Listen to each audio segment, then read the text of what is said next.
द्रौपदी यमुना स्नान के लिए गई। नहाते समय उसकी दृष्टि कुछ दूर स्नान करने के लिए साधु पर पड़ी। उनके शरीर पर केवल एक लंगोटी मात्र थी, दूसरी लंगोटी बदलने के लिए किनारे पर रखी थी, पर हवा का एक झोंका आया, वह दूसरी लंगोटी उड़कर पानी में बह गई। दुर्भाग्य से भीगी हुई लंगोटी भी पुरानी होने के कारण उसी समय फट गई। तन ढकने में भी अड़चन खड़ी होगी। प्रकाश फैलने लगा। स्नान करने वालों की भीड़ बढ़ती जा रही थी। साधु की चिंता बढ़ी। वह निर्लज्ज बनकर कैसे खड़ा रही। उसने कुछ दूर पर उगी एक छोटी सी झाड़ी के नीचे अपने आप को छिपा लिया कि जब रात हो जाएगी अंधेरे का फायदा उठाकर अपने घर चला जाऊंगा। द्रौपदी ने यह सारा दृश्य देखा और साधु की कठिनाई को समझा। उसने सहायता करने की सोची। उसने अपनी साड़ी को आधा फाड़ा, आधी से अपने आप को ढक लिया और आधी साड़ी लेकर साधु के पास पहुंची और बोली, पिताजी, आपकी कठिनाई को मैंने समझा है। अपनी आधी साड़ी फाड़ कर लाई हूँ, इससे आप अपना तन ढकें और घर चले जाएं। आधी से मेरा भी काम चल जाएगा। साधु की आंखों में आंसू आ गए।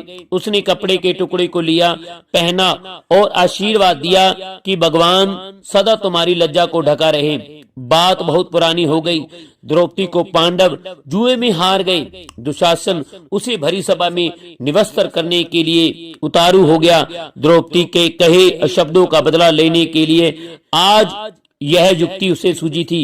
द्रौपदी ने इस विकट संकट में भगवान को पुकारा। जो सैया पर सोए हुए थे, भगवान को नारद मुनि ने जगाकर कहा, भक्तों की पुकार सुनिए, उनकी सहायता का प्रबंध कीजिए।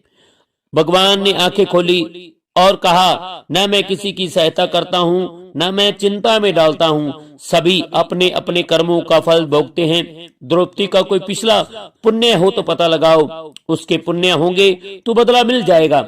नारद ने हिसाब की बही देखी और ज्ञात हुआ कि द्रौपदी ने किसी समय एक साधु को अपनी आधी साड़ी फाड़ कर दान में दी थी। वह टुकड़ा अब ब्याज समेत बढ़ते बढ़ते गट्ठे का रूप ले चुका है। भगवान ने कहा, हम किसी के पुण्य का प्रतिफल समय पर क्यों नहीं देंगे। आज वह फल देने का समय आ चुका है। गरुड़ पर चढ़कर भगवान वस्त्रों का गट्ठा लिए कौरवों की सभा के पहुंचे और दुशासन वस्त्र खींचता जा रहा। भगवान ऊपर से उसकी पूर्ति करते गए।